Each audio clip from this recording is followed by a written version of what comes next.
Bonjour à toutes et tous. Désolée de ce retard et merci de nous rejoindre pour cet événement qui portera sur les opportunités de carrière pour les jeunes professionnels et nouvellement diplômés à l'ONU dans le maintien de la paix, mais pas exclusivement.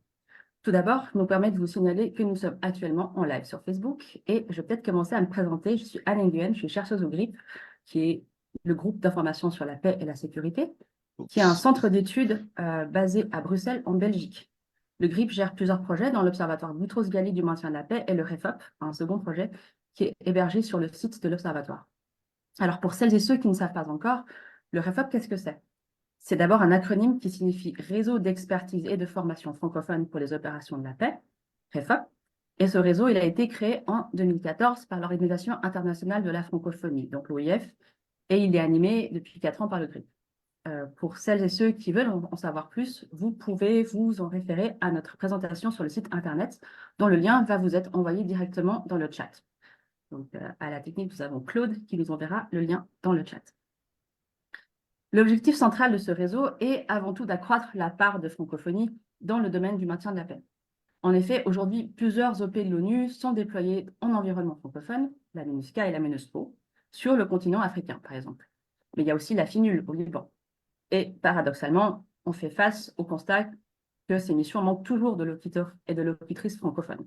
Et à titre d'exemple, les dernières statistiques de 2025, un peu moins de 24% du personnel en uniforme était francophone. Et la participation des femmes en uniforme francophone, même si elle tend à une légère hausse par rapport à l'année dernière, elle reste très marginale puisqu'elle s'élève à 2,4%.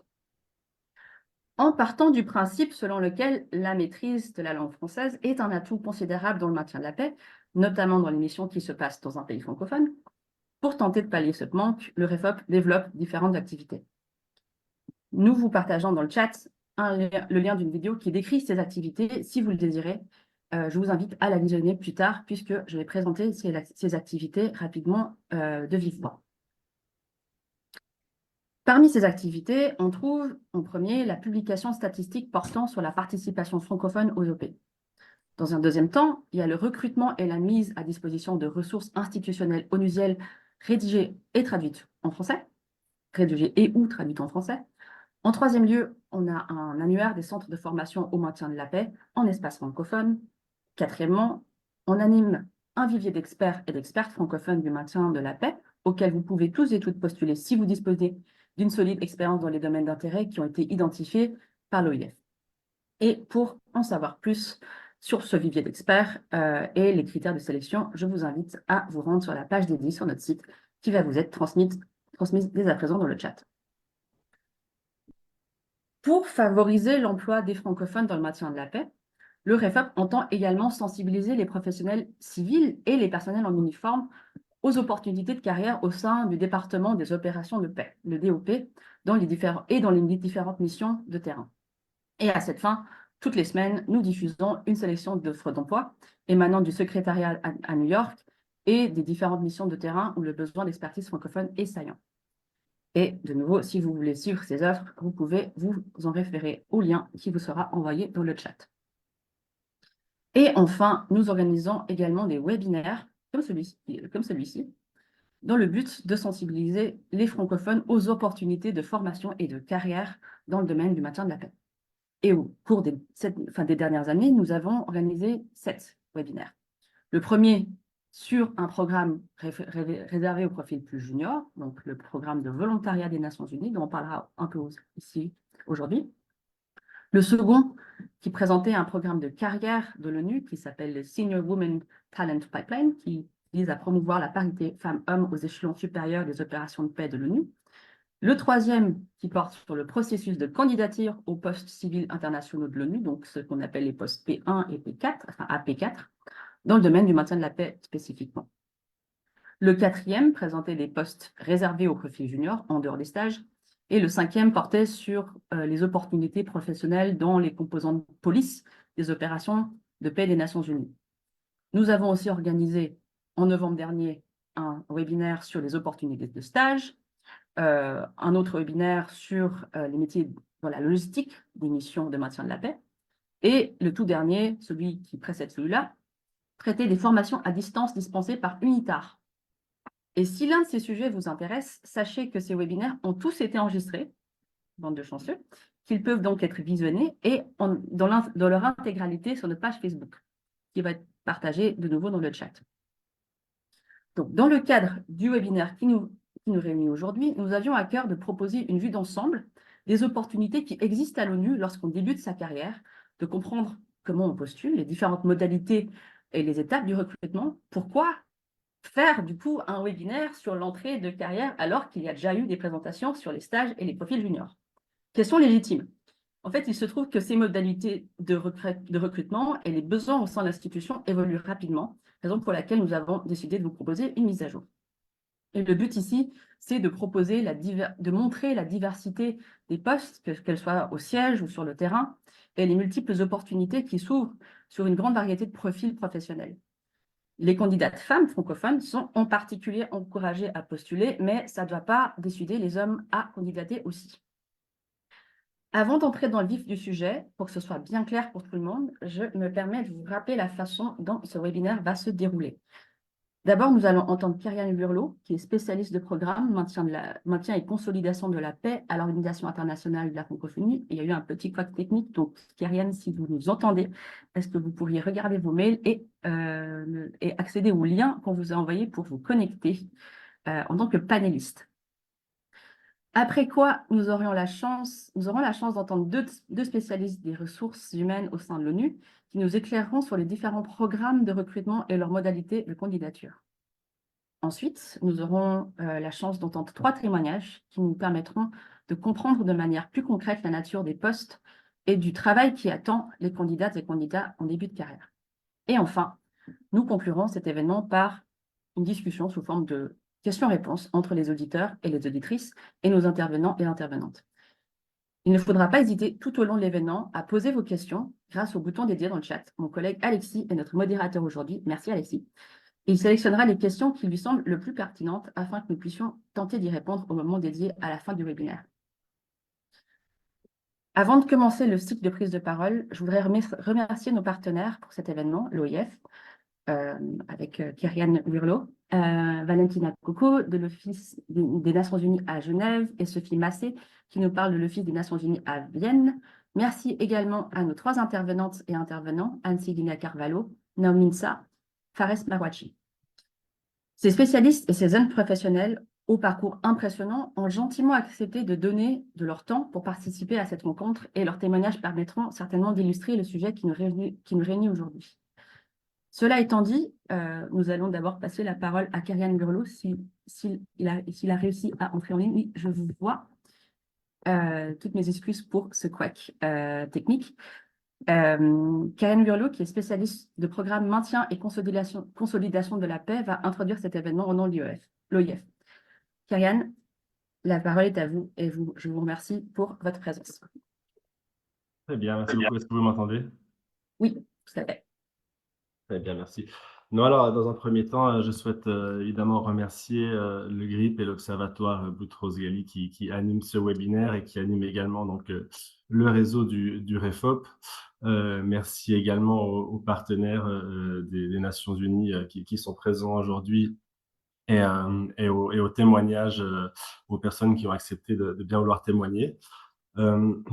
Donc voilà, simplement en 2 mots, peut-être pour les personnes qui ne connaîtraient pas l'Organisation internationale de la francophonie, parce que je sais que c'est une organisation qui est souvent méconnue.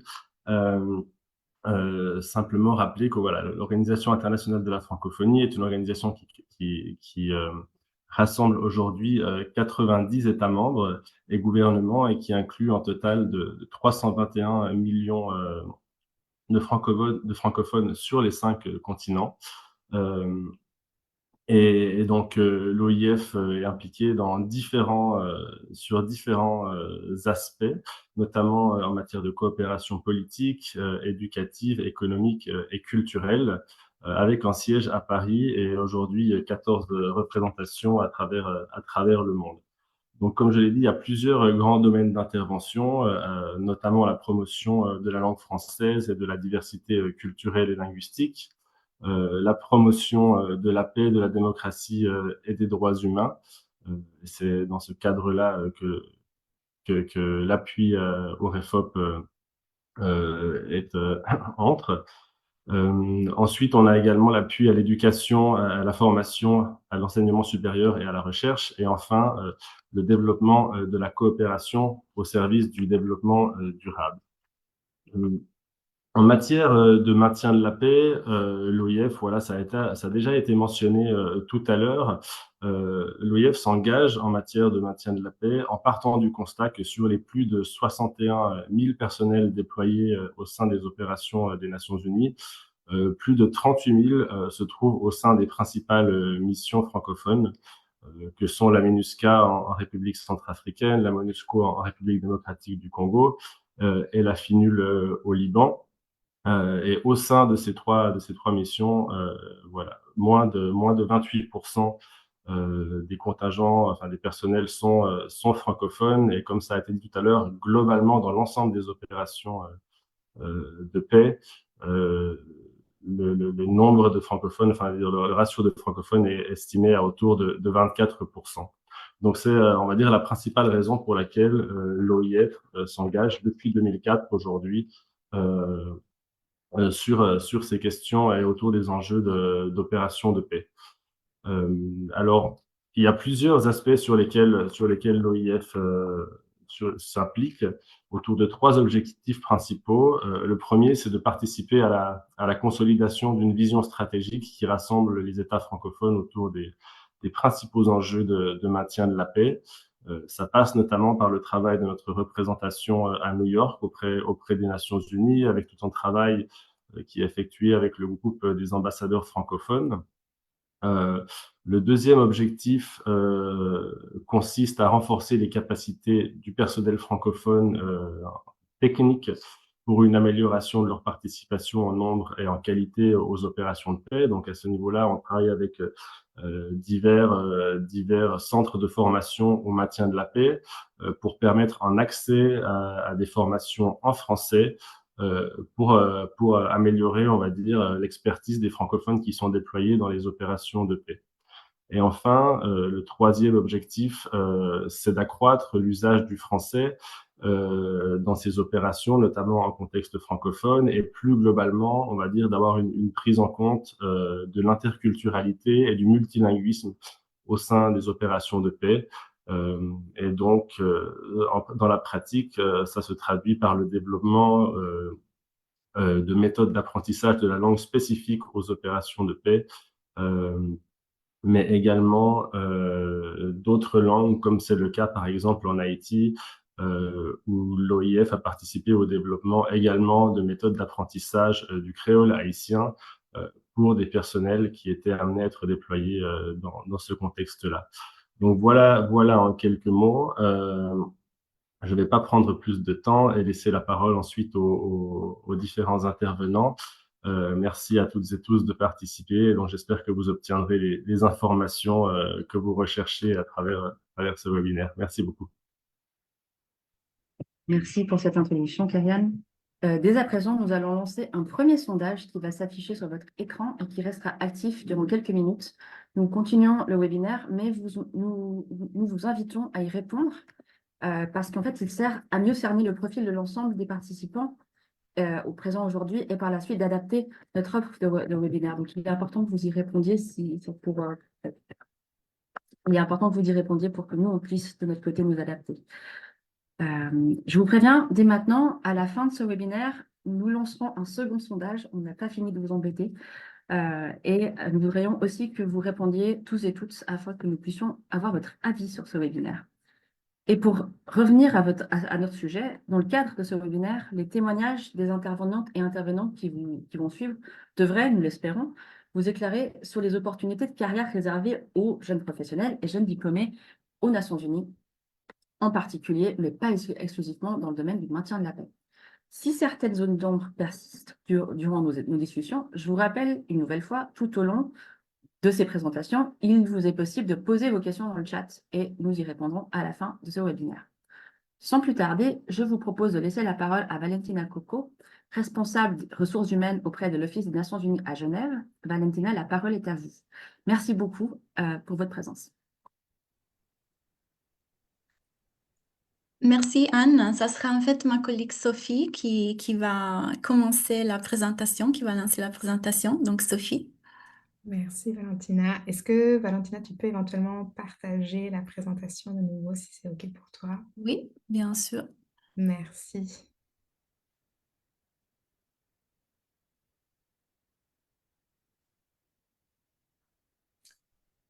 Donc, avant qu'on commence, juste deux mots. Donc, moi, je m'appelle Sophie Massé. Donc, comme dit, je travaille pour l'Office des Nations Unies à Vienne et aussi au service de l'Office des Nations Unies contre la drogue et le crime.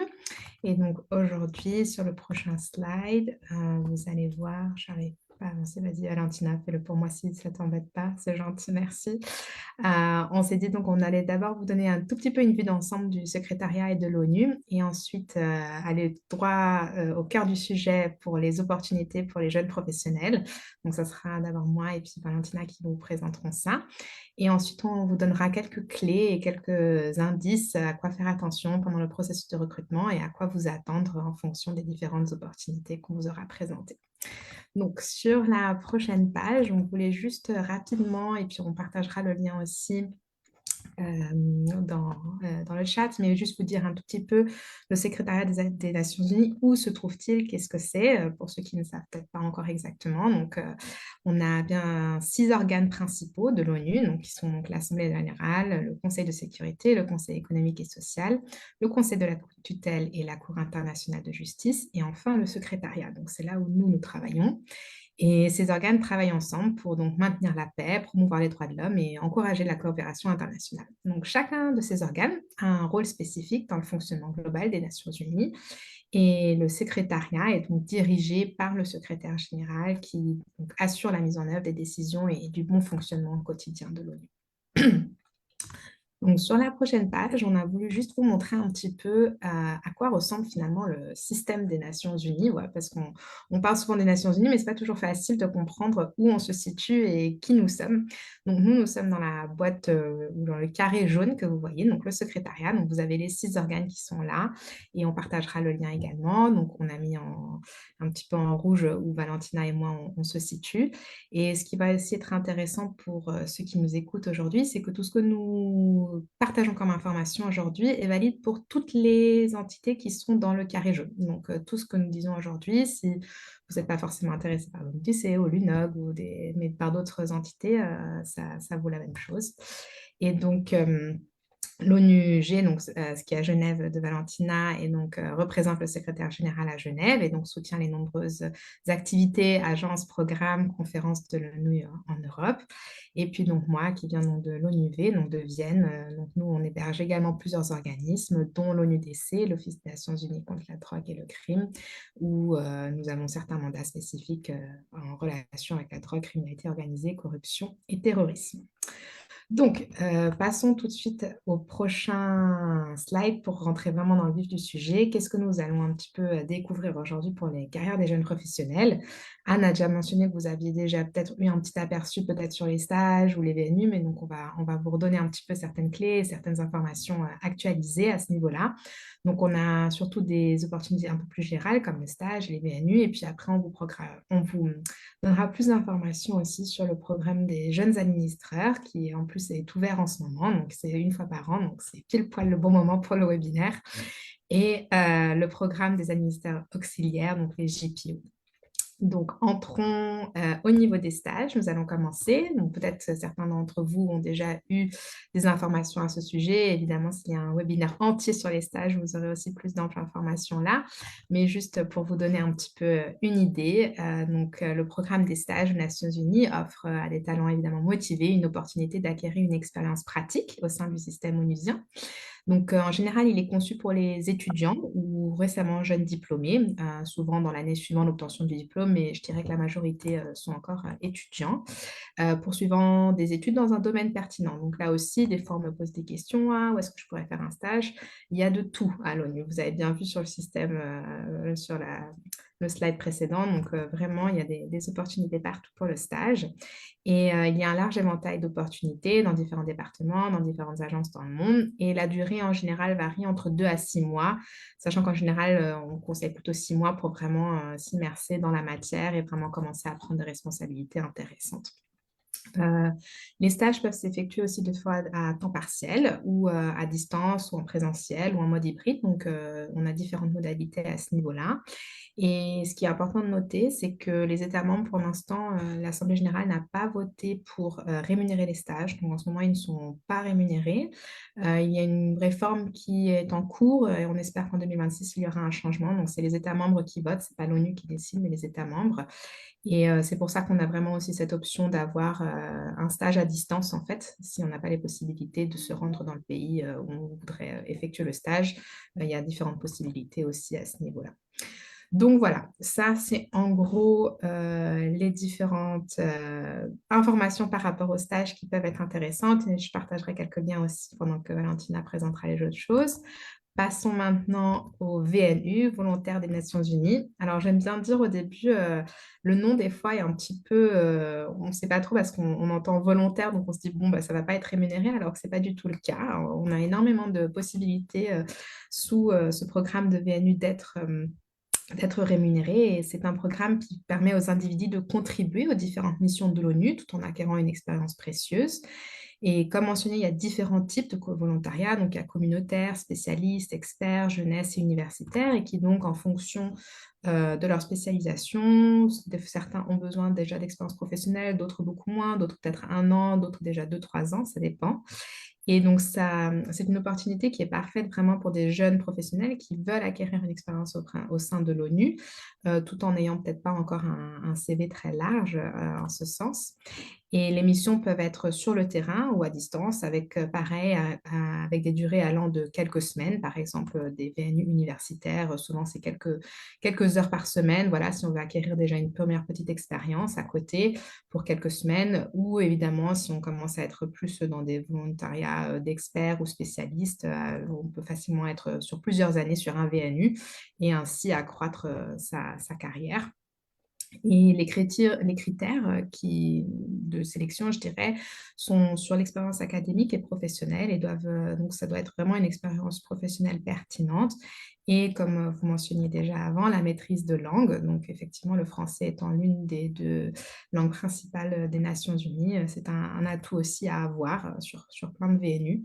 Et l'âge minimum est de 18 ans. Donc voilà, en somme, les VNU, c'est vraiment une bonne opportunité. On a vu un énorme essor de VNU au sein de plein d'entités des Nations Unies, ainsi que les missions de maintien de la paix ces dernières années avec un nouveau partenariat. Et toutes les opportunités peuvent être trouvées sur unv.org. Donc comparé à toutes les autres choses qu'on va vous présenter qui sont normalement sur careers.un.org, le VNU en fait rassemble toutes les entités, toutes les opportunités sur leur site directement.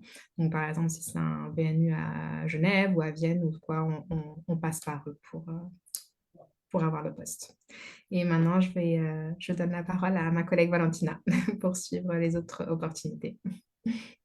Merci beaucoup, Sophie. Bonjour à toutes et tous. Donc, passons maintenant au programme Jeunes Administrateurs, qui est vraiment l'occasion, l'initiative qui vise à recruter les personnes talentueuses et hautement qualifiées, qui en fait vont débuter au niveau P2 aux Nations Unies, à l'ONU, dans tous les sièges de l'ONU Secrétariat. Le recrutement se fait sous concours. Donc, vous avez de la chance parce qu'en fait, comme Sophie disait avant, c'est pile poil le temps du concours. Vous voyez que dans la slide, on a mis la référence à la JO, la Job Opening, la vacante, si vous voulez, 26 58 48, qui est la référence du concours programme jeune administrateur, donc YPP en anglais, Young Professional Program. Et vous pouvez postuler à présent jusqu'au 14 décembre. Donc vraiment, c'est une occasion pour tout le monde. Si votre pays est dans la liste, et on va voir les pays qui sont dans la liste cette année. Et les pays donc le concours est ouvert pour tous les pays qui sont dans la liste parce qu'ils sont soit peu représentés, soit pas représentés du tout aux Nations Unies. Donc, c'est vraiment un concours qui vise à recruter des jeunes talents qui viennent des pays peu représentés dans le monde. C'est aussi une occasion parce que dans ce concours, il ne faut aucune expérience professionnelle. Il faut juste la maîtrise de l'anglais ou du français et il faut être âgé de 32 ans au moins dans l'année du concours, donc 2025, au 31 décembre 2025. Le concours a lieu une fois par an, donc ça, c'est vraiment la période de l'année où le concours a été lancé. Et cette année, il y aura seulement un domaine dans le concours. Et vous voyez dans le slide, le domaine, c'est communication globale.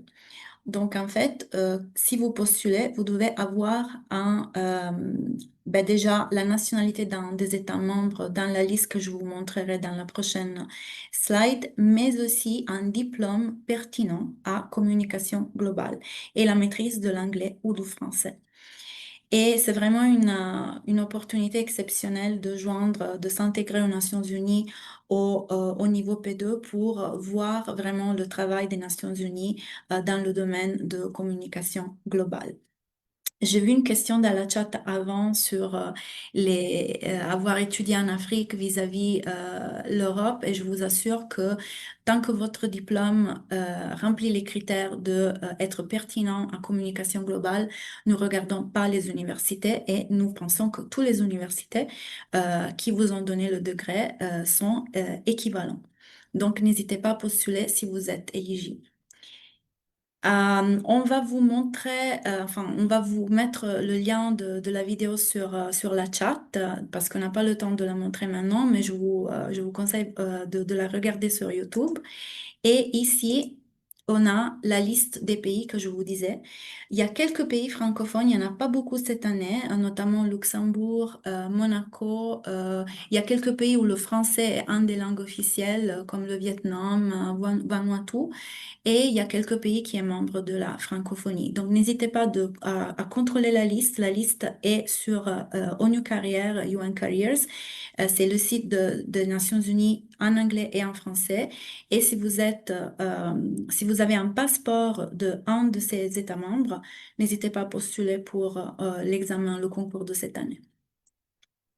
Alors, passons maintenant à programme des jeunes experts associés, en anglais JPO, Junior Professional Officer. Et il s'agit vraiment d'un programme qui est un peu différent du programme Jeunes Administrateurs dans le sens que le programme est entièrement sponsorisé par l'État membre. Donc, vous voyez dans cette diapositive, vous voyez les critères minimums pour pouvoir postuler au programme et vous avez la liste des pays qui sont partenaires de programmes de jeunes experts associés cette année. Et quelqu'un parmi ces pays, je pense, la Finlande et quelques autres pays, surtout de l'Europe, je pense que l'Hollande aussi le fait, sponsorise aussi des nationaux d'autres nationalités. Donc, c'est intéressant de voir dans le site de DESA, vous voyez ici jpo.desa.un.org, c'est le site où vous avez tous les liens qui vous rapportent directement au ministère des Affaires étrangères de votre pays ou d'un pays tiers qui peut sponsoriser un national de votre pays. Donc, vous avez ici les conditions requises, mais les conditions requises, vraiment, ils dépendent de chaque pays. Mais notamment, on a un diplôme de master ou équivalent ou une licence avec 2 années d'expérience professionnelle supplémentaire. Vous avez minimum de 2 ans d'expérience pertinente dans le domaine. Vous avez la maîtrise de l'anglais et puis si vous maîtrisez une autre langue officielle, ça sera un atout. Et vous avez l'âge requis qui peut varier selon chaque pays. Donc, c'est une autre opportunité. Je vous conseille vivement de vous approcher de votre ministère des Affaires étrangères pour voir si c'est le cas et si votre pays, la France, vous voyez, la France est un pays qui sponsorise, mais il y a beaucoup de pays cette année et chaque année, on en a plus qui se rajoutent à la liste. Voilà le processus de recrutement. Ça, c'est vraiment, cette diapositive vous montre le processus standard. Après, il dépend des postes. Si vous postulez à un stage ou vous postulez à un poste de courte durée, vous pouvez avoir moins des étapes. Mais notamment, les étapes sont la recherche d'emploi et la recherche d'emploi se fait sur le site de l'ONU, ONU Carrière. la candidature, donc préparez la candidature et créez votre profil. Et pour ça, vous avez beaucoup de ressources dans notre plateforme Inspira et sur ONU Carrière. Donc, je vous encourage vraiment à voir toutes les vidéos et lire toutes les ressources que vous avez dans le site Internet. Soumettre votre candidature en temps. Notamment, les postes réguliers sont affichés de 30 à 45 jours, donc vous avez quand même un mois ou un mois et demi pour préparer votre candidature et soumettre votre candidature. Et une fois que la candidature est reçue, elle sera évaluée par les ressources humaines et par les recruteurs.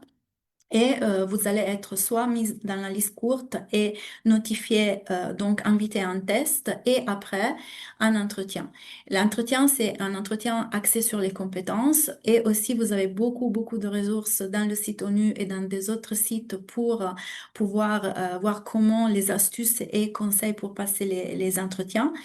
Et après, vous avez une notification de sélection. Le processus en soi peut durer plusieurs mois. Donc, ne soyez pas frustrés si vous n'entendez rien du bureau. C'est normal. Vous postulez et ça peut prendre de 2 à 6 mois entre l'affichage de poste, votre candidature et la notification de sélection. Et ensuite, je voudrais conclure avec des astuces et des conseils que nous appelons les Career Tips Thursday. Et en français, ça serait traduit comme les conseils de carrière du jeudi.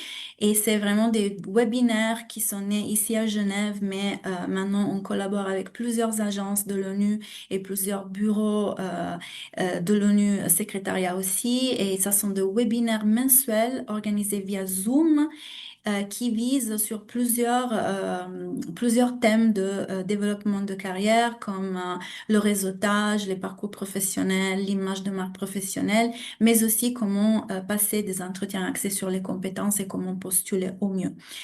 Vraiment, les sessions sont enregistrées, donc sont ouvertes à tout public. Donc, si vous allez dans le site, et je vous montrerai dans la prochaine diapositive le lien au site Internet et le QR code. Et dans le site, vous avez accès à tous les matériels, tous les enregistrements et tous les documents et diapositives qu'on a fait pendant ces 3 ans et demi. On a commencé en mars 2021, donc c'est plus de 3 ans et demi, c'est en fait 4 ans. Et voilà, ici, le lien au site et le lien, le QR code, pas seulement à Career Tips Thursday, les conseils du jeudi de carrière, mais aussi à notre plateforme de talent management Inspira, sur laquelle vous devez postuler pour chaque vacant et pour chaque poste vacante, et le portail officiel des carrières ONU, ONU Carrière ou UN Careers, en français et en anglais. Et ben ça, c'est la fin de notre présentation et je vous remercie. Merci beaucoup à vous deux. Merci beaucoup Valentina, merci beaucoup Sophie pour cette présentation riche et détaillée. Ça nous a permis de voir de manière concrète les différentes opportunités, les façons de postuler. Il est intéressant de voir, par exemple, je ne savais pas qu'il y avait des différentes possibilités de soutien de post JPO par des États tiers. Donc ça, c'est vraiment quelque chose qui, à mon avis, intéresser très certainement notre public. Ça permet aussi de comprendre que les temporalités, de ne pas se frustrer face à ces procédures. Elles prennent du temps. Je pense qu'il y a beaucoup de candidatures par année. Et donc, du coup, ça prend le temps que ça prend pour consulter chacune d'entre elles. Merci pour votre temps.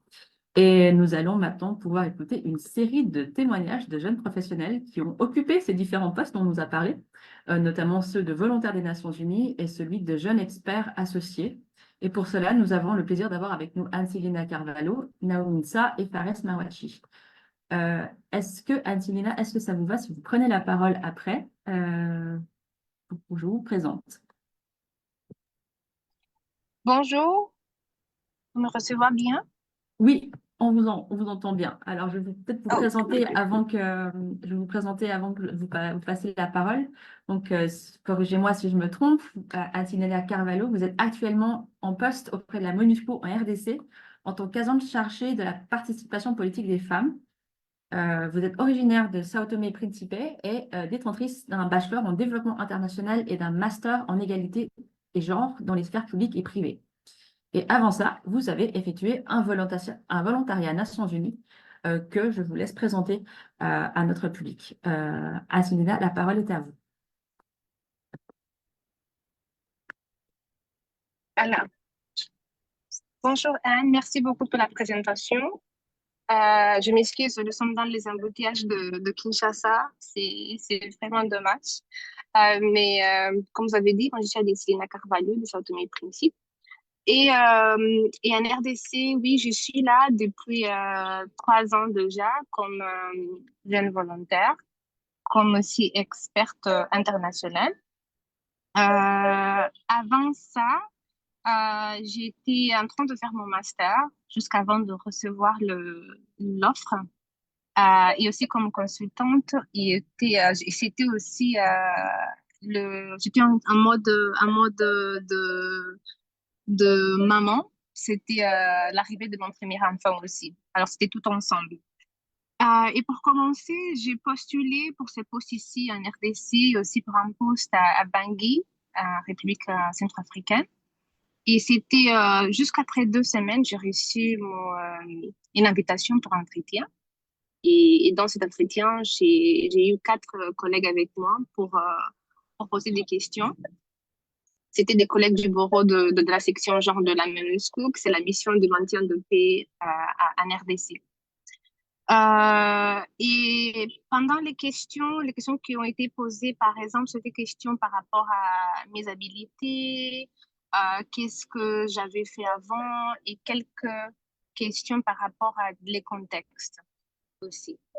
Mais par rapport au recrutement, c'était quand même très facile. J'ai fait mon profil, j'ai cherché de postes qui m'intéressaient dans les contextes, bien sûr, de genre et développement.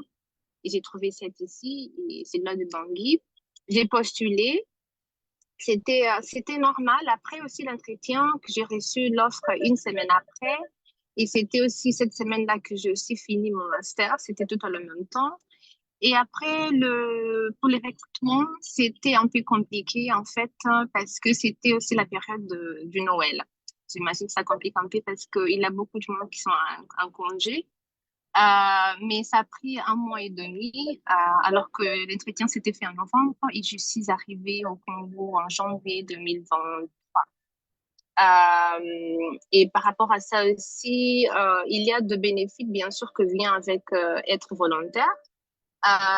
Je suis venue avec mon enfant et mon mari parce que Kinshasa était un family duty station, c'est-à-dire qu'on peut venir avec notre famille, notre mari et les enfants.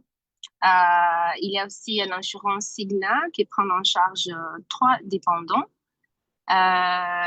y compris toi-même comme volontaire. Alors ça, c'était très bien pour moi parce que comme j'avais déjà une famille, ça me donne aussi l'espace d'avoir mes enfants et mon mari avec moi. Et pour ça aussi, il y a, à part notre subvention, il y a aussi, il rajoute aussi $500 par dépendant, c'est-à-dire que moi, je reçois en ces moments pour 3 personnes parce que nous avons rajouté une autre enfant, nous avons 2 maintenant, et toujours au Congo. C'est-à-dire que je suis près de faire 3 ans ici le mois prochain en RDC. Par rapport aussi à le CV, il faut dire que j'imagine que c'est qui a attiré l'attention de recruteurs, c'était par rapport à les habilités linguistiques, à la flexibilité et aussi à le fait que j'étais en train de finaliser mon master. Et c'était un master que c'était lié au poste, donc j'ai postulé bien sûr. Et la flexibilité de mobilisation, c'est-à-dire de venir en RDC, même si un pays en conflit, c'est toujours regarder cette côté si la personne est prête à prendre cette nouvelle étape dans sa vie ou pas. Parce que c'est pas tous les pays qui sont toujours très faciles comme les autres. Après le programme, je ne peux pas dire après le programme parce que je suis toujours ici. Mais les volontariats des Nations Unies comme UNV nous donnent jusqu'à 4 ans pour être sur notre poste. ou 4 ans, ça n'importe où aussi.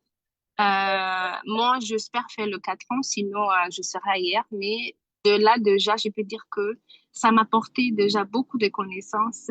Ça m'a apporté déjà beaucoup de connexions par rapport au gouvernement ici, parce que je travaille beaucoup avec le gouvernement, la société civile, les femmes congolaises, et bien sûr par rapport à les contextes culturels que je connais bien sûr déjà Kinshasa et RDC.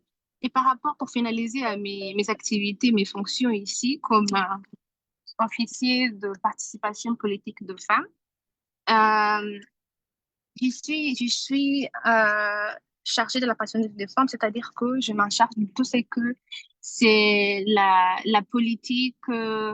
Est-ce que les femmes sont représentées au sein de postes décisionnels? Est-ce qu'elles sont au Parlement? Et qu'est-ce qu'on doit faire pour renforcer cet aspect, cet axe aussi de travail? On doit renforcer leurs capacités aussi pour postuler, pour être candidate, électrice aussi, et aussi renforcer les hommes comme la côté de la masculinité positive. Alors, il a cet aspect, il a aussi aspects de monitoring evaluation, pour voir aussi les données et aussi on doit travailler bien sûr. Il a aussi la transversalité de genre au sein de la mission, bien sûr. C'est-à-dire que dès qu'on fait une activité, c'est quoi l'impact? Ça impacte qui et comment ça impacte aussi. Je crois que ça, c'est en environ tout ce qu'on fait. C'est beaucoup alors, mais je laisse pour ça parce qu'il y a aussi des autres qui vont aussi participer et parler. Merci beaucoup, Anne. Je ne sais pas s'il y a quelque chose d'autre que je dois rajouter.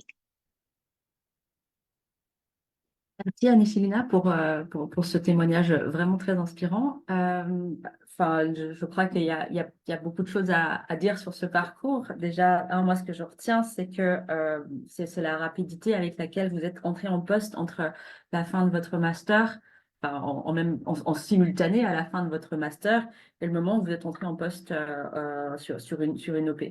La deuxième chose que je retiens aussi, c'est que c'est l'aspect, enfin, c'est la rapidité en fait d'apprentissage sur le terrain. En fait, c'est enfin sur sur les multitudes d'aspects du terrain que vous avez pu souligner au cours avoir au cours d'un VNU. Et en fait, une dernière chose que je retiens, c'est qu'en fait, le fait d'être en famille, d'avoir une famille, n'empêche absolument pas une carrière dans les OP, n'empêche pas absolument pas une femme d'accéder à une carrière dans les OP, et d'autant moins sur le terrain. Et donc, du coup, je trouve ça très intéressant. Merci beaucoup pour ce témoignage, et nous pouvons continuer avec notre intervenante suivante qui s'appelle Naomi Nsa. Naomi, bonjour. Elle occupe Bonjour, actuellement un Anne. poste, bonjour, un poste de chargée d'affaires politique et analyse de l'information sécuritaire au sein de la MINUSCA. Elle est diplômée en relations internationales et a occupé un poste d'assistante de programme, corrigez-moi si je me trompe, aux affaires politiques au bureau de l'OIF auprès des Nations Unies à New York. Et sans plus attendre, nous vous écoutons. Vous avez la parole. Merci beaucoup, Anne. Bonjour, tous les participants.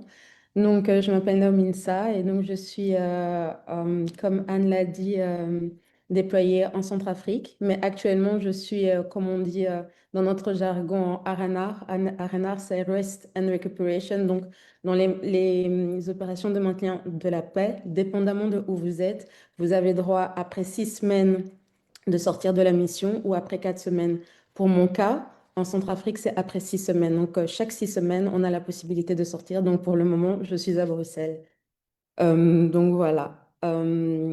Pour ma part, donc, j'ai été recrutée en tant que UNV, mais experte internationale. Donc, ce qui fait qu'il fallait d'abord avoir une expérience avant de postuler. Donc, moi, l'expérience que j'avais, j'avais eu l'opportunité d'être à l'OIF et notamment d'être à New York et toucher déjà les thématiques de maintien de la paix, que ce soit par exemple l'Observatoire Boutros-Ghali, être dans les commissions comité spécial pour les opérations de paix. Donc, je pense que ce sont ces aspects-là qui ont aussi joué dans mon recrutement au sein de la MINUSCA et le fait que j'avais après touché au monde des ambassades, donc ici à Bruxelles, qui faisait que j'avais plutôt un profil pour les affaires multilatérales.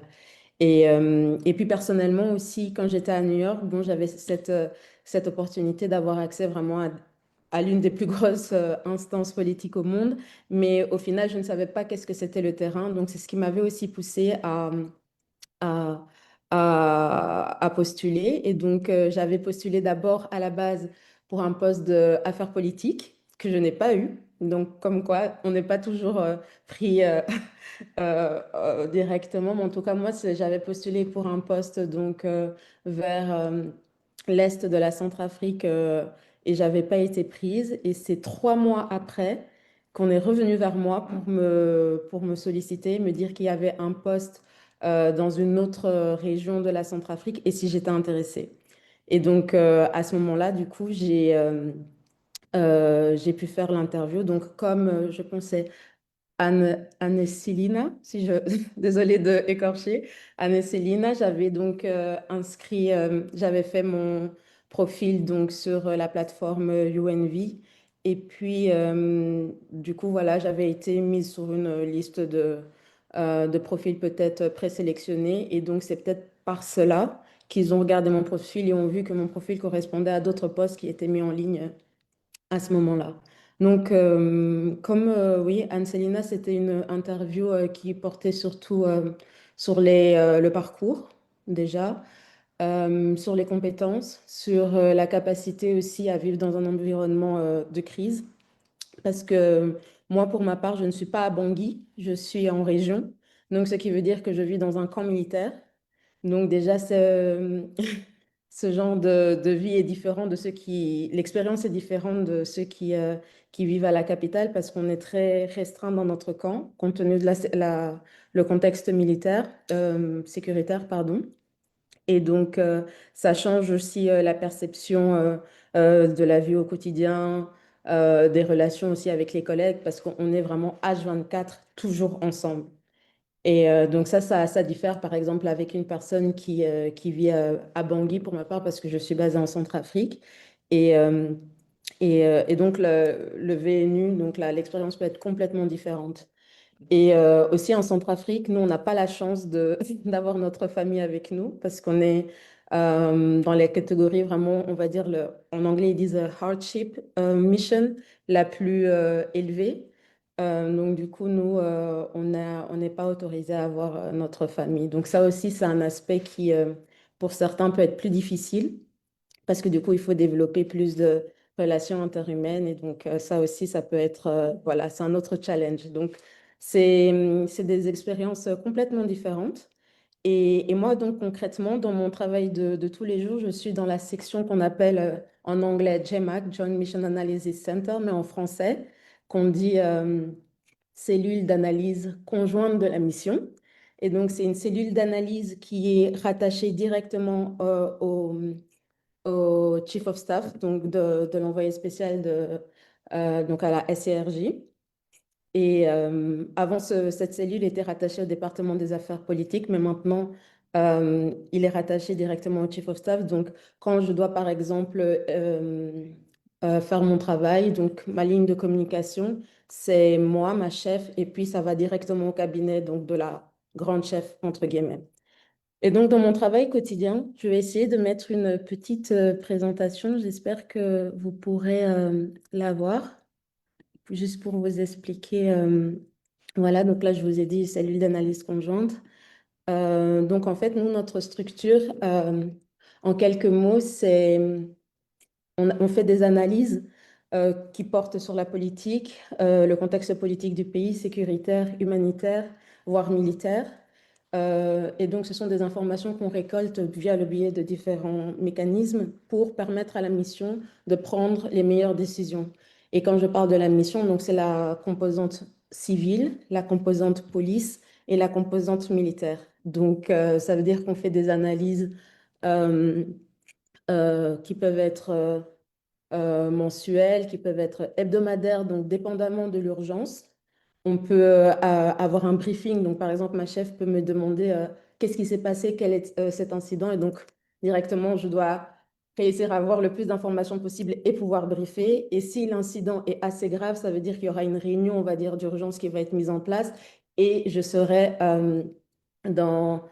parmi ceux qui devront expliquer donc, concrètement ce qui se passe. Et donc, le GMAC est cette cellule qui est composée de civils, de policiers et de militaires. Donc ici, on voit un peu un organigramme de ma structure. Donc en Centrafrique, voilà, c'est divisé en différents secteurs. Et donc moi, je me trouve dans le secteur centre. Secteur centre, donc on a toujours un professionnel, je pense qu'il est du niveau P3, des UNV et puis des militaires. Donc moi, par exemple, dans ma cellule, je travaille avec un militaire français, un militaire ivoirien, un militaire américain, un professionnel, et puis moi. Donc moi, comme je suis basée en région, je suis toute seule, donc je gère la cellule toute seule, mais à Bangui, bah, c'est là où on concentre un peu le plus de personnel. Mais donc, dans chaque secteur, il y a un UNV qui gère toute la cellule à lui tout seul. Donc, on peut dire que je suis à peu près, pas mon propre chef, mais voilà, j'ai pas vraiment de collègues comme dans les autres sections.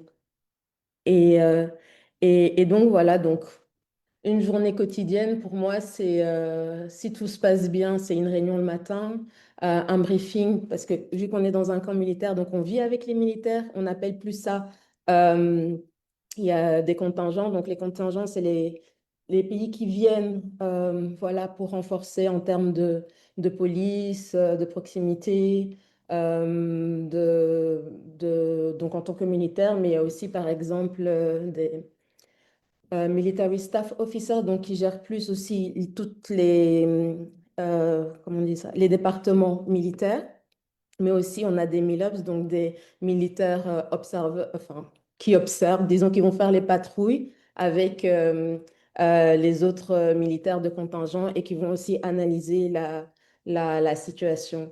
Mais la différence entre, par exemple, mon travail en tant que civil et le travail en tant que militaire, c'est que nous n'avons pas l'uniforme.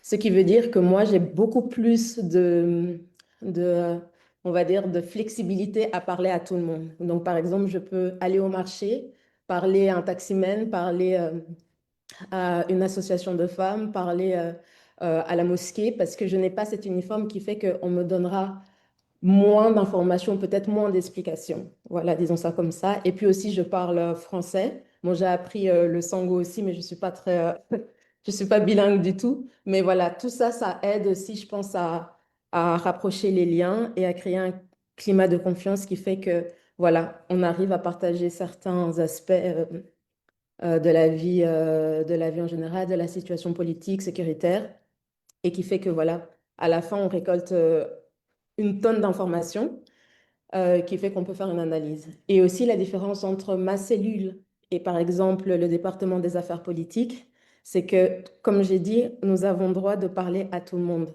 Donc ça veut dire que si j'ai l'opportunité de parler par exemple à un chef rebelle, disons ça comme ça, ou du moins un acteur non étatique, on va dire ça plus diplomatiquement, ben, je peux le faire.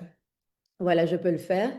Et donc, du coup, par là aussi, construire une relation qui va faire que si on peut faire passer des messages voilà, à travers notre cellule ou des messages de la mission, on peut le faire aussi. Donc, ou établir le contact entre eux et justement la mission. Donc, voilà un peu mon travail quotidien. Des fois, on nous considère un peu comme les espions de la mission, mais on n'est pas du tout des espions. C'est juste qu'on a peut-être accès à beaucoup d'informations qui fait que voilà, on est peut-être au courant de tout et voilà, qui aide le senior leadership, comme on dit chez nous, à, voilà, à mieux comprendre certaines thématiques. Et en parlant des thématiques, ça peut vraiment partir de la situation politique, processus de paix, élection, à processus économique, par exemple, les dynamiques sur la transhumance, donc la dynamique agro-pastorale euh, en Centrafrique, voilà, qui met un peu des dynamiques entre le Tchad, le Soudan ou encore, par exemple, le Cameroun, voilà.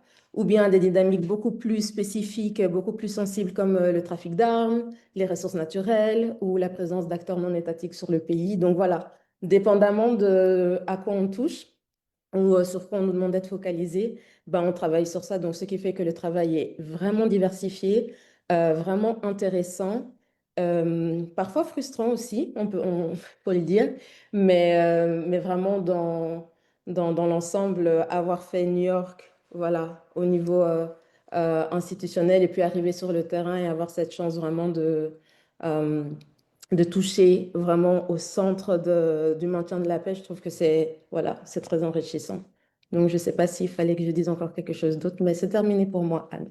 Merci. Merci Naomi, merci pour ce témoignage très motivant et vraiment qui met en exergue en fait les différents, enfin la variété des postes qu'on peut avoir au sein du maintien de la paix. Si avant on avait eu effectivement Anne Célina qui nous avait plutôt parlé de postes politiques qui sont liés à la participation des femmes, qui sont plutôt postées enfin, dans la capitale, à Kinshasa. Là, on a un poste tout à fait différent qui illustre bien la variété des postes possibles et des besoins, en fin de compte, des missions, avec un poste, du coup, sur le terrain, basé sur l'analyse politique et sécuritaire, avec des contraintes par rapport enfin, qui consignées comme strenuous, donc avec des contraintes qui sont particulières au terrain. Et donc, du coup, ça montre vraiment cette diversité de postes. Et aussi du rôle prépondérant des langues locales, étant donné que vous êtes retrouvé à apprendre le Songo aussi. Notre ultime intervenant est Fares Marwachi. Si je ne me trompe pas, vous êtes diplômé en relations internationales et en droit international public.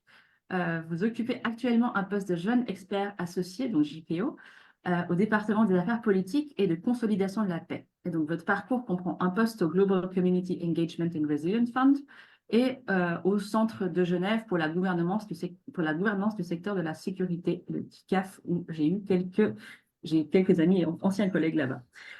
Sans plus attendre, je vous invite à prendre la parole.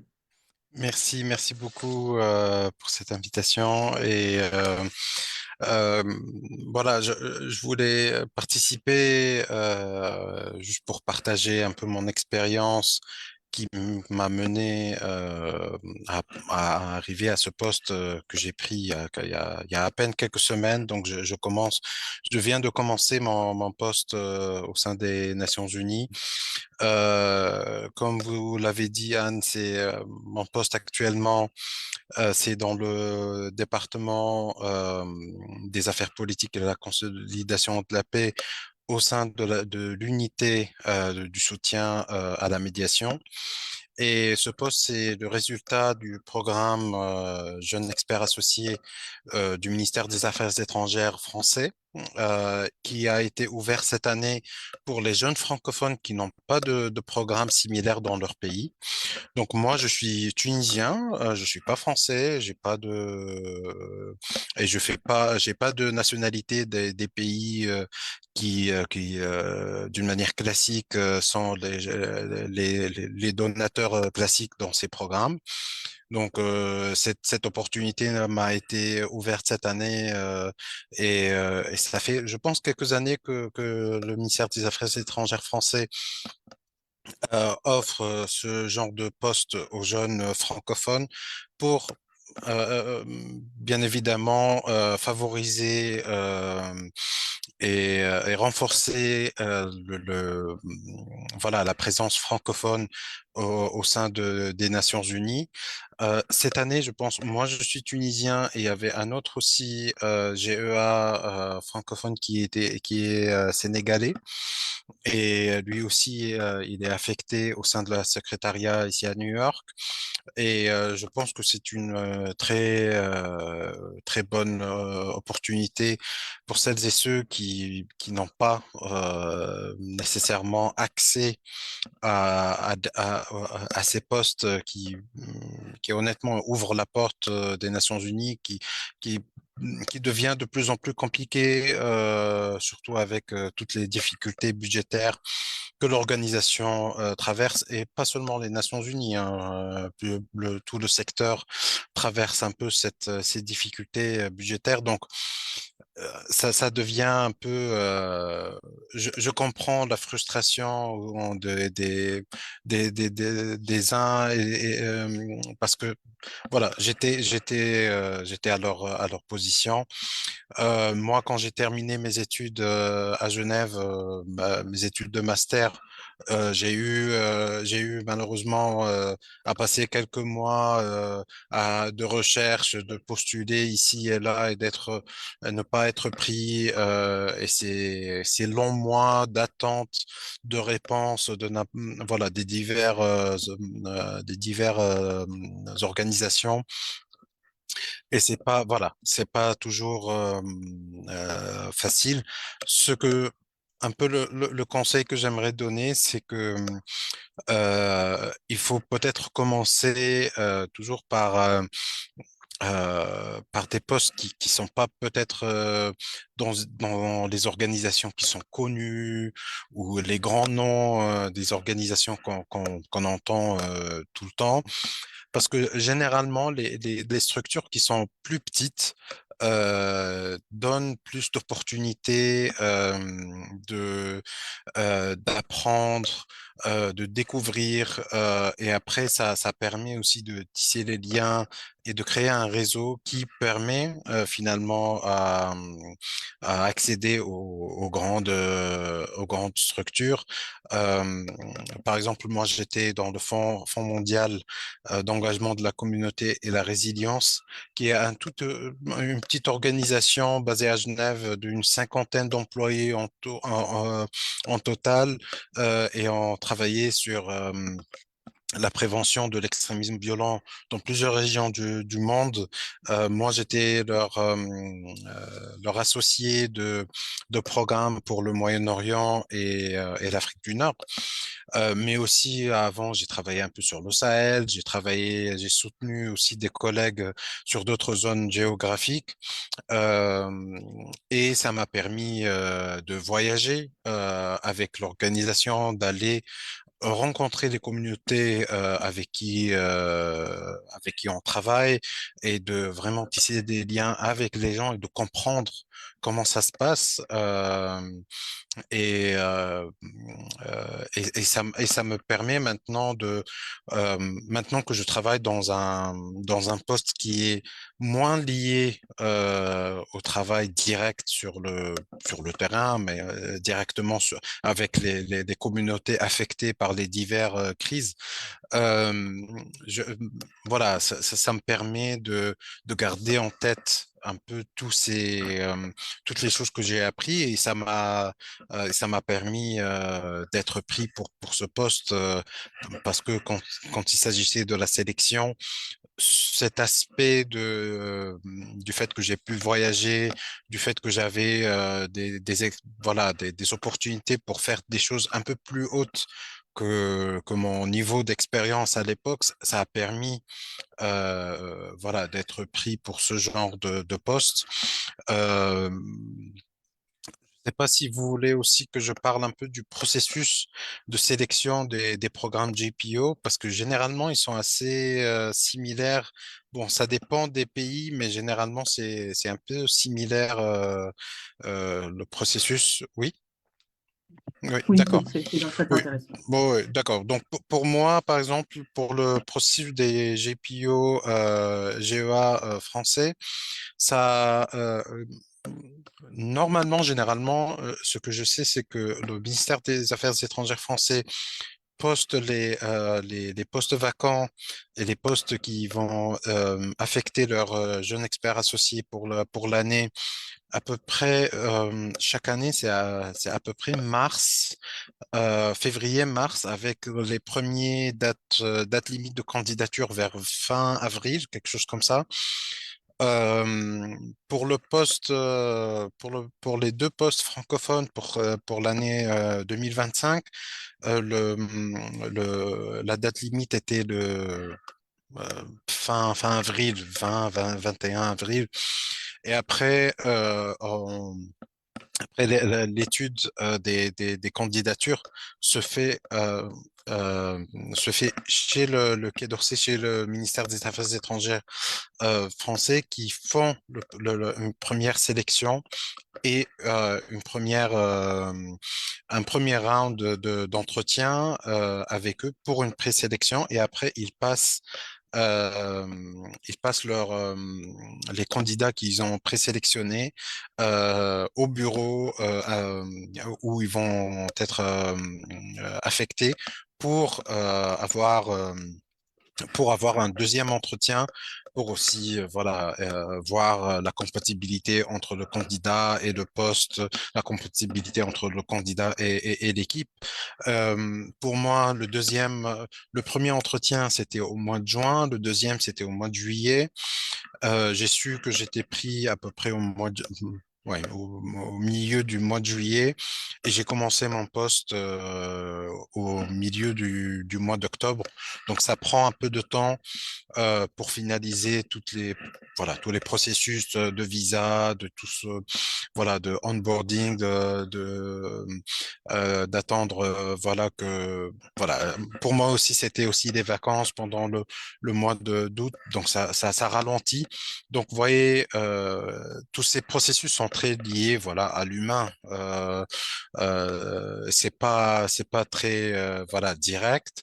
Euh, et mais jusqu'à maintenant, honnêtement, ça se passe très bien.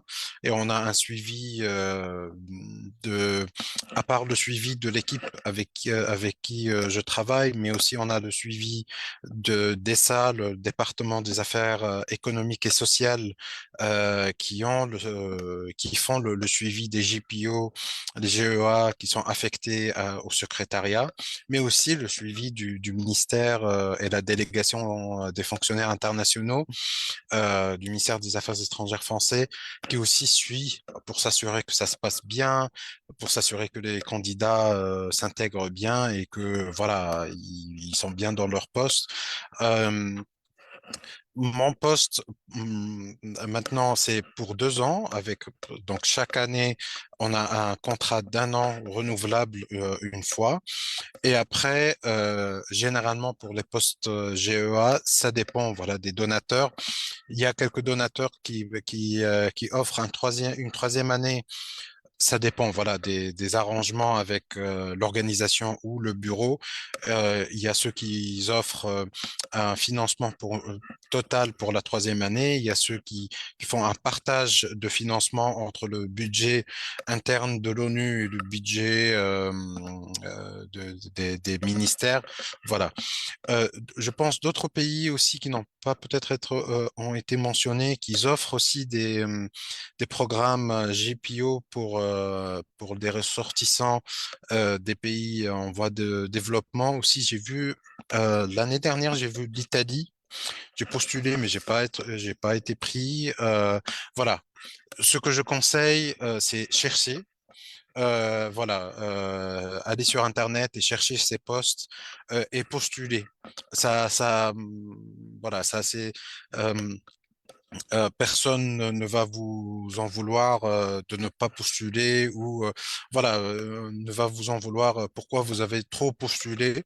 Non, voilà. Généralement, si voilà, moi avant mon programme JPO, si je rentre sur mon compte Inspira de External Candidate, j'ai minimum une dizaine ou une douzaine de candidatures qui n'ont pas abouti, malheureusement. Mais voilà, c'est un peu ça le jeu, et il faut pas se frustrer de comment ça se passe. Je sais que, voilà, pour ceux, je pense aussi l'avantage des jeunes francophones, c'est que le fait de parler français, euh, ça devient de plus en plus une expertise euh, assez demandée dans les diverses organisations internationales et d'autres langues aussi. Il faut aussi mettre en avant cette expérience, mettre en avant la connaissance des diverses cultures ou les divers pays où vous travaillez, où vous avez vécu. Euh, Ça, c'est très important de montrer ça dans vos candidatures parce que je pense que c'est ça que maintenant l'ONU cherche. C'est ce genre d'expérience qui est malheureusement parfois c'est un peu difficile de quantifier ça, mais c'est très important de les montrer euh, et de montrer cette expérience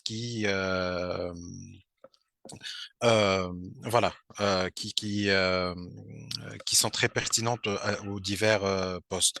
Voilà, je vous laisse la parole. Désolé que j'ai pris beaucoup de temps, mais voilà, merci beaucoup. Merci Fares pour enfin, pour cette présentation et merci pour votre information sur la nature de ce poste. Et si je retiens un message en particulier de votre présentation, c'est persister, ne pas se décourager. Bravo pour votre persistance d'ailleurs. Et en fait, ça fait aussi écho à la présentation de Naomi qui en fait nous dit simplement on ne sait jamais dans un processus de recrutement où est-ce qu'on est classé. Oui. On peut être le deuxième, mais on n'aura pas plus. Enfin, pour nous, on le prend comme un refus, et en fin de compte, quelques mois plus tard, c'est nous qu'on contacte. Et donc voilà, de nouveau, ça nous montre aussi que d'autres voies que le programme des jeunes administrateurs est possible. Je vois beaucoup d'ailleurs de questions dans le chat qui posent la question de savoir si un tel État ou l'autre est éligible. Effectivement, cette année, en termes de pays francophones africains, le public est en majorité francophone africain n'est pas représenté, mais ça ne veut pas dire qu'il faut forcément vous décourager. Il y a les opportunités de VNU, de volontariat des Nations Unies. Il y a les opportunités de sponsoring à travers les programmes de GPO. Et voilà, il y a, si ce n'est pas cette année sur sur le programme des jeunes administrateurs, ce sera une année suivante. Et entre-temps, il y a beaucoup d'autres façons d'entrer en poste à l'ONU dans le maintien de la paix. Donc, persistez vraiment. Alors, merci encore et je vous propose désormais de passer à la question, à la session de questions-réponses. Si c'est pas déjà fait, vous pouvez poster vos questions dans le chat. Nous avons commencé avec un peu de retard, donc je vais quand même essayer de respecter pour pas qu'on termine trop tard, mais pour qu'on puisse prendre le temps quand même de faire une session Q&A de 15 minutes, 20 minutes, si vous avez le temps. On part sur 15 minutes. Alors moi, je vois pas mal de questions sur la question sur le sujet des diplômes sur les diplômes d'universités africaines. Quels sont les critères de recrutement et est-ce que en fait un diplôme universitaire africain est un des avantages? Question que j'ouvre au panel, notamment en fait à nos deux spécialistes RH à l'ONU, Valentina et Sophie. Oui, merci. Comme j'avais dit dans ma présentation, tant que le diplôme universitaire est reconnu par l'UNESCO, il n'y a aucune différence entre un diplôme universitaire africain, asiatique ou américain, absolument pas.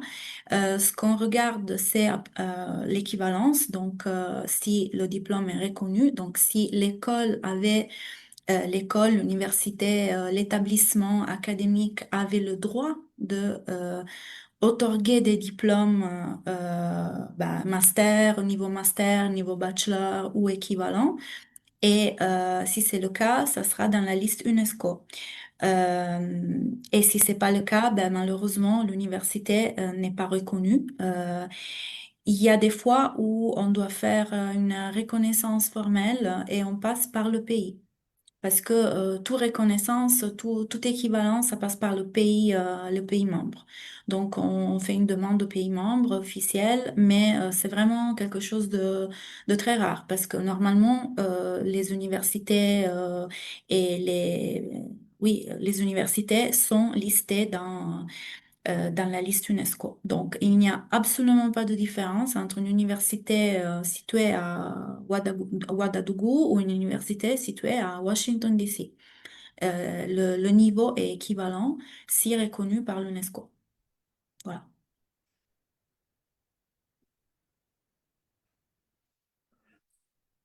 Sophie, est-ce que vous avez quelque chose à ajouter ou est-ce que c'est... Juste, mais peut-être, ce qui revient souvent, c'est qu'aussi, il faut que ce soit un diplôme pertinent. Donc, effectivement, on reconnaît tous les diplômes qui sont de l'UNESCO, mais si vous postulez, par exemple, à un poste de communication et que vous avez un diplôme en physique, ou en chimie, ou je sais pas, voilà, ça va être très loin de ce qui va être requis, en fait. Et du coup, vous allez pas forcément être retenu parce que votre diplôme en fait n'est pas pertinent. Donc plutôt que de regarder l'université, le ranking ou voilà, c'est ça, ça va vraiment être plutôt est-ce que le diplôme requis est dans le domaine dans lequel la personne devra travailler plus tard. Et je vois Fares, allez-y. Allez-y, Fares.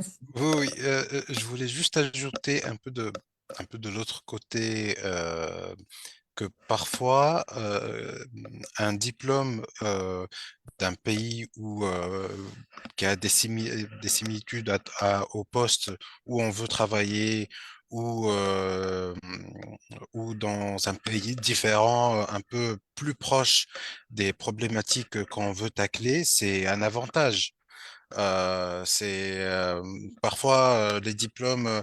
J'ai eu des collègues qui sont diplômés des meilleures écoles de l'Europe, de l'Amérique du Nord, mais ils galèrent après parce que voilà.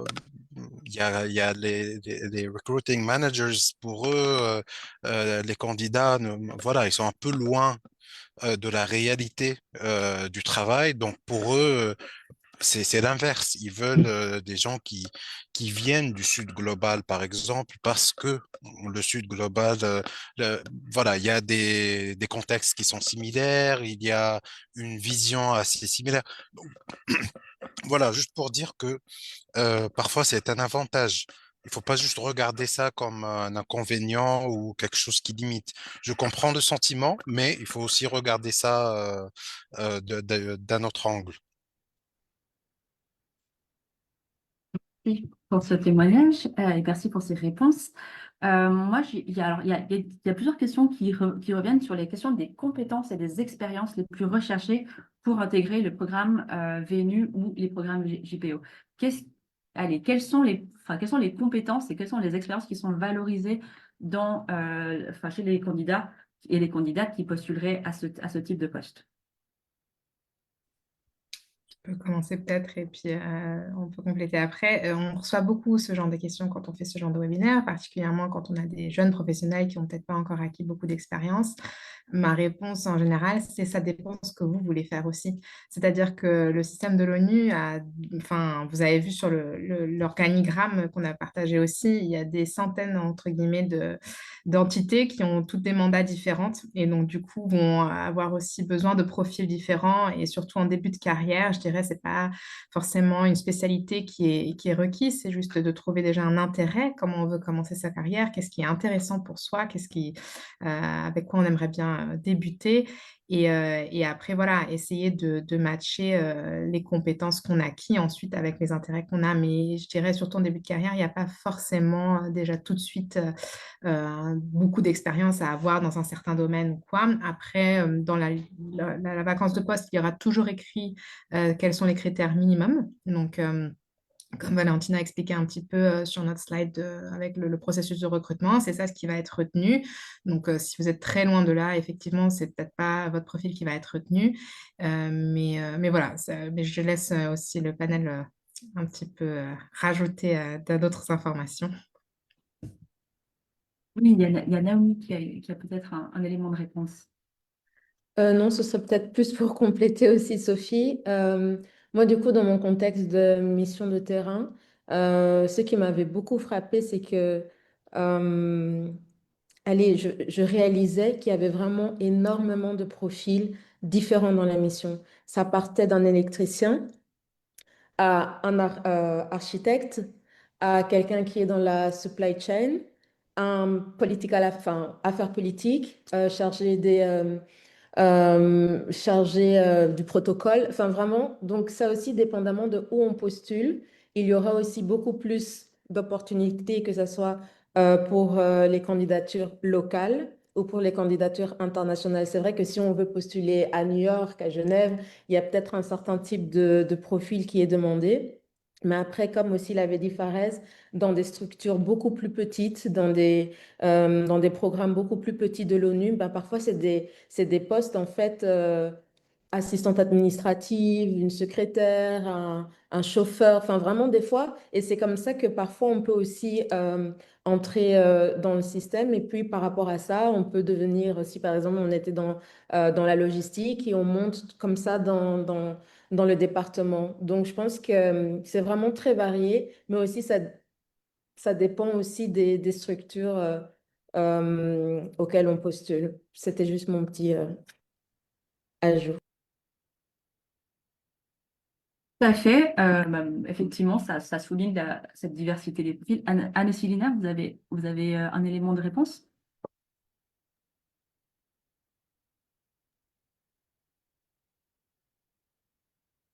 On vous écoute. Non, aussi par rapport à mon cas et les gens que moi je connais, par exemple, qui viennent de Zil, hein, c'est aussi le pays qui compte beaucoup, la représentativité de ton pays. Et aussi, je disais aussi le langue. Par exemple, s'il y a une autre candidate qui parle, je ne sais pas, anglais, français, espagnol, et moi je parle que le français et l'espagnol, la personne elle a beaucoup plus de chances que moi.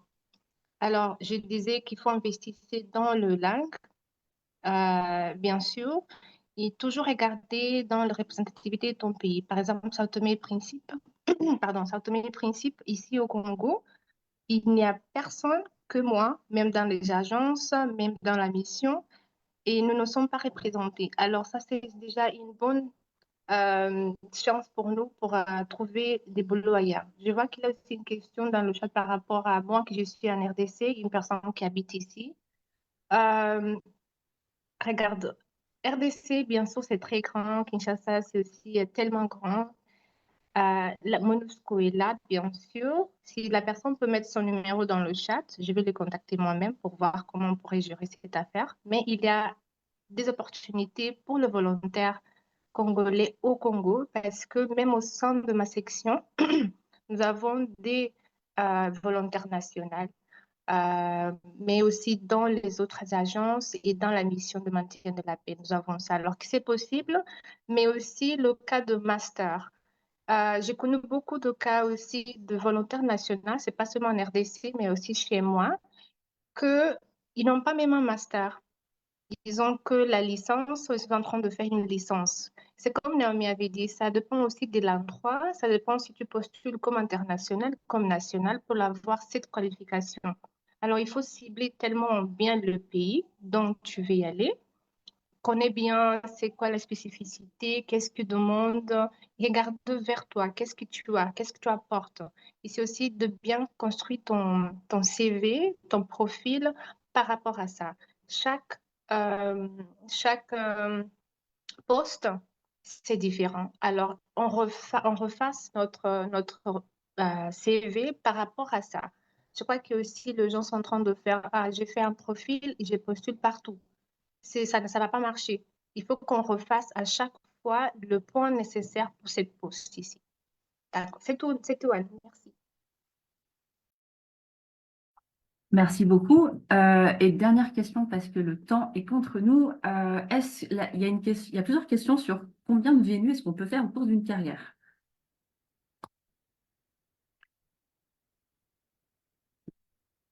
Est-ce qu'il y a une limite, par exemple, du nombre de volontariats qu'on peut faire? Enfin, peut-être déjà combien de temps peut durer maximum un VNU? Et quelle est du coup effectivement la limite en termes de nombre de VNU qu'on puisse faire au cours de sa longue carrière? Oui, alors merci. Je vais répondre et peut-être Sophie, si tu veux rajouter quelque chose. Alors, je ne pense pas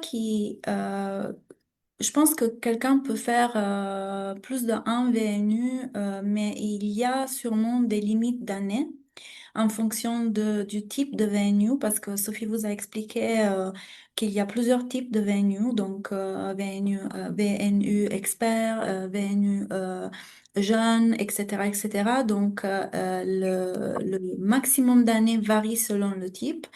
Et j'imagine aussi que l'on ne peut pas être VNU à vie parce que ce n'est pas vraiment un travail en soi, c'est une expérience de carrière pour se lancer après dans la carrière internationale. Mais tout ça, comme j'ai répondu déjà à une ou deux personnes dans la chat, j'ai dit la chose la meilleure, ça serait de consulter vraiment en ligne les catégories de VNU, les types de VNU et s'il y a des obstacles à répéter le VNU plus d'une fois. Ce que je sais, c'est que par exemple les stages à l'ONU, ONU Secrétariat, comme ils sont pas rémunérés, eh ben, on peut pas faire plus d'un stage. Donc il y a 6 mois maximum.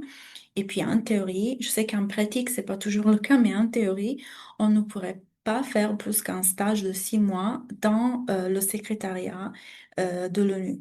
Mais parce que vous n'êtes pas rétribué. Donc ce n'est pas juste de utiliser une personne plus de 6 mois sans la rétribuer. Déjà, c'est pas juste de l'utiliser 6 mois sans la rétribuer, mais ce n'est pas notre décision, comme Sophie a dit, c'est une décision de l'Assemblée générale. Mais voilà, je ne sais pas si Sophie, peut-être tu veux. Oui, non, c'est tout à fait ça. C'est-à-dire que ce que moi, des fois, j'ai vu comme profil, c'est qu'après, peut-être, il y a des personnes qui cumulent des VNU dans différentes entités, aussi peut-être en dehors du secrétariat, donc qui ont peut-être commencé sur un VNU jeune, en général, c'est pour 2 ans, des VNU experts, des fois, on voit plutôt des profils jusqu'à peut-être 3 ou 4 ans maximum, mais il y a des durées, et comme Valentina disait, ça dépend un peu du type de VNU. Un online volunteering en ligne de quelques semaines, évidemment, c'est que quelques semaines. Et après, si cette personne veut faire un VNU jeune par la suite, bien sûr, ça marche. Si elle a après les expériences requises, peut-être un an plus tard, elle a fait encore un ou deux stages. Ça, c'est définitivement possible d'avoir ce genre de profil. Mais voilà, le VNU en soi, comme Valentina disait, c'est pour gagner de l'expérience ou alors être un spécialiste sur des projets particuliers, mais qui sont en général à durée déterminée parce que vous êtes du coup souvent déployé quelque part pour un projet particulier qui a un début et une fin, ou peut-être encore une suite, mais après voilà. Et l'idée, c'est qu'au bout d'un moment, on continue sa carrière. Mais juste pour le répéter, c'est vraiment une bonne opportunité pour commencer sa carrière ou si déjà on a quelques expériences. Souvent, ce qu'on voit comme profil, ils ont peut-être d'abord fait un stage, puis ils étaient consultants. Ensuite, ils sont peut-être passés par la case VNU avant de devenir GPO, puis P2. Enfin, je caricaturise, mais c'est souvent ce genre de profil qu'on voit parce que des fois, on a aussi beaucoup de questions. Est-ce qu'on peut tout de suite avoir un P1 ou un P2? Enfin, je crois que vous avez un webinaire dessus. Donc, pour ceux qui ne savent pas de quoi il s'agit, je vous renvoie au webinaire qui a été fait il n'y a pas longtemps, si j'ai bien compris. Et effectivement, c'est possible aussi de postuler tout de suite. Mais voilà, la case VNU est souvent utilisée pour quelques années, des fois même voilà, pour quelques années, pas que pour quelques mois, mais pour quelques années, pour ensuite, après, continuer. Et je vois Fares à vous. Oui, très, très rapidement, en fait, je voulais juste, surtout par rapport un peu au poste au début de carrière, rajouter quelque chose à la question par rapport aux qualifications et aussi en lien avec les volontariats. Par exemple, moi, j'ai fait quelques volontariats en ligne avant, mais aussi il y a quelque chose qui est vraiment qui est ouverte à tous, c'est dans les sites des agences des Nations Unies ou n'importe quelle aussi d'autres organisations, il y a les resources et il y a des ressources pour l'apprentissage en ligne. Donc, par exemple, là, je me suis rappelé de ça quand j'ai vu le logo, le nom du UNODC. Par exemple, si on veut travailler à l'UNODC, à l'UNICEF ou vraiment dans des postes assez spécifiques, il faut allez-y sur leur site et il y a généralement les cours qui permettent d'acquérir vraiment les bases des connaissances théoriques qui permettent aussi peut-être d'attirer l'attention d'un manager qui voit sur votre CV. Voilà, ça manifeste l'intérêt de un, de deux, ça pourrait peut-être combler un petit manque que vous avez dans votre CV par rapport à votre diplôme, par rapport à ce genre de petites choses peuvent aider. Il y a aussi la Humanitarian Leadership Academy. Il faut voir ça sur Internet. Ils offrent plusieurs cours dans les plusieurs types de jobs et de travail qu'on fait dans le secteur, y compris il y a des choses thématiques, mais il y a aussi des choses assez techniques comme la gestion des projets, la gestion des subventions, des choses que presque toutes les organisations ont ce genre de poste, et avoir ces connaissances techniques vont aider vraiment énormément après.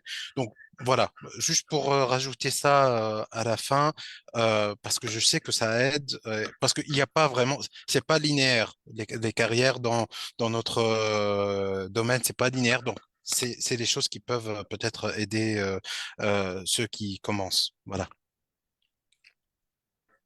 Merci pour ce rappel. J'en profite aussi pour, de cette intervention pour rappeler que nous avons effectué un webinaire sur les opportunités de formation en ligne, notamment celle de Unitar, que vous pourrez trouver sur le site de l'Observatoire du REFOP et sur notre page Facebook.